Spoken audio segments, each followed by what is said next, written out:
Consider a CMOS process with the following parameter. Kn dash is equal to 140 mu A divided by V square. Vtn is equal to plus 0.7 volt. And Kp dash is equal to 60 microamps divided by V square. And Vtb is equal to minus 0.7 volt. With Vdd equal to 3 volt. So, if first step Vm is equal to 1 by 2 Vdd.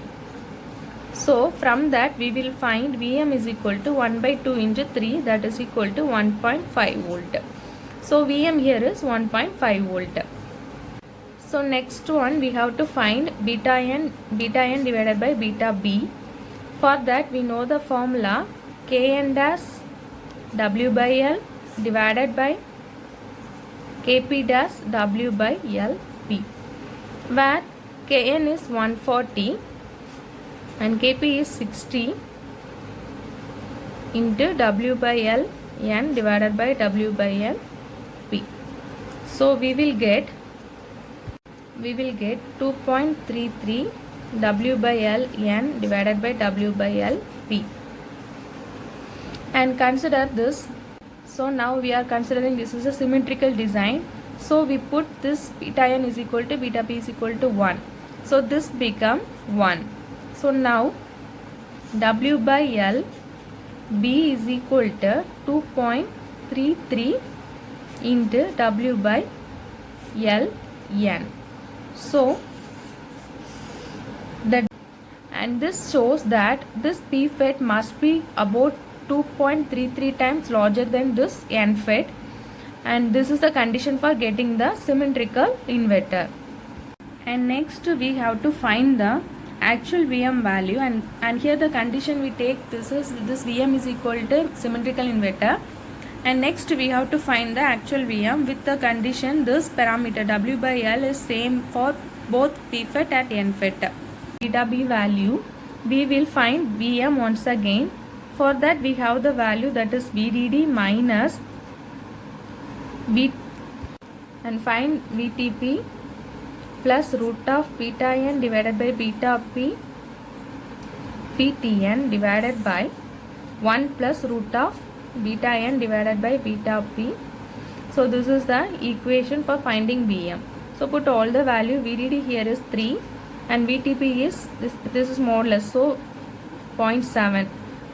Here the value is minus 0.7, so here more or less, so we will put 0.7 only, and root of 2.33, and Vtn is 0.7 divided by 1 plus root of 2.33. So solving this we will get 1.33 volt.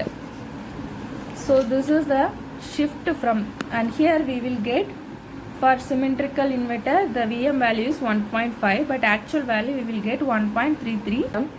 So consider an inverter circuit that has FET aspect ratio of W by L that is equal to 6 for N FET and 8 for P FET in a process where Kn dash is equal to 150 microamps divided by volt square.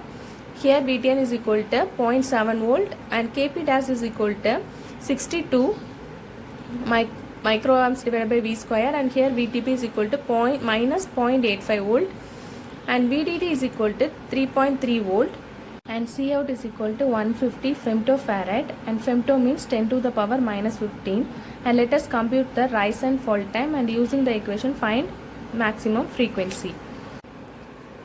So our aim is to find Rp, Rn and also Tf and Tr, and they are giving Cout. So for finding the time constant we have to find this resistance. So first Rp, that is equal to 1 divided by beta p Vdd minus Vtp, and Rn is equal to beta n into Vdd minus Vtn. So first we have to find this beta b and beta n.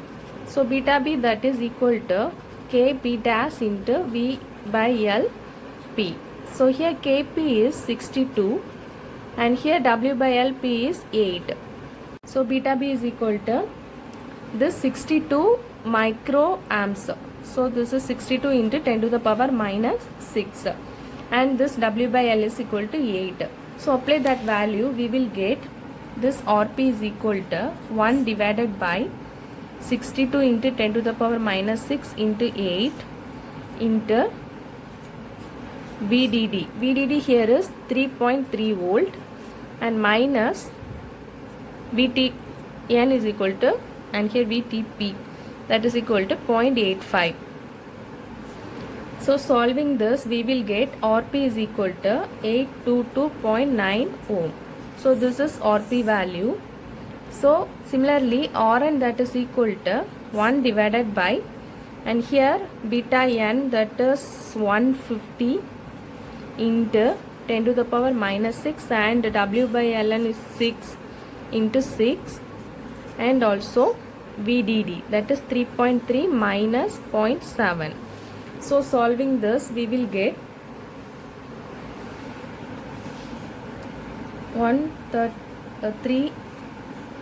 427.35 ohm. So this is Rn.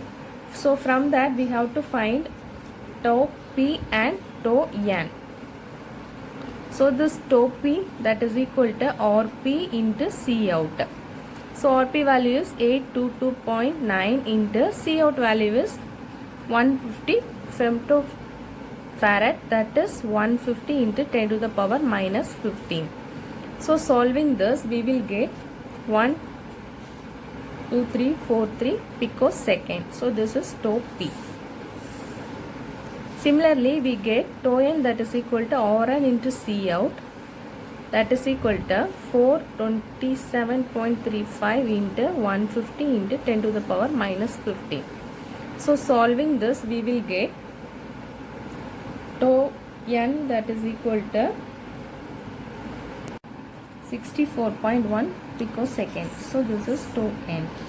So from that we can find T or rising time, that is equal to 2.2 tau P, that is equal to 2.2 into 123.43 into picoseconds. So that will give us 271.55 picoseconds. So this is TR. So similarly we will get TF, that is equal to 2.2 tau N. So we will get this is equal to 141 picosecond. So now we have rise time and fall time. So this is rise time delay, and this is fall time delay. From that we can find M max, that is equal to 1 divided by TR plus TF. So solving this, that is 1 divided by 1271.55 plus 141, that will give us the value of, here the picosecond, so the value is 10 to the power minus 12.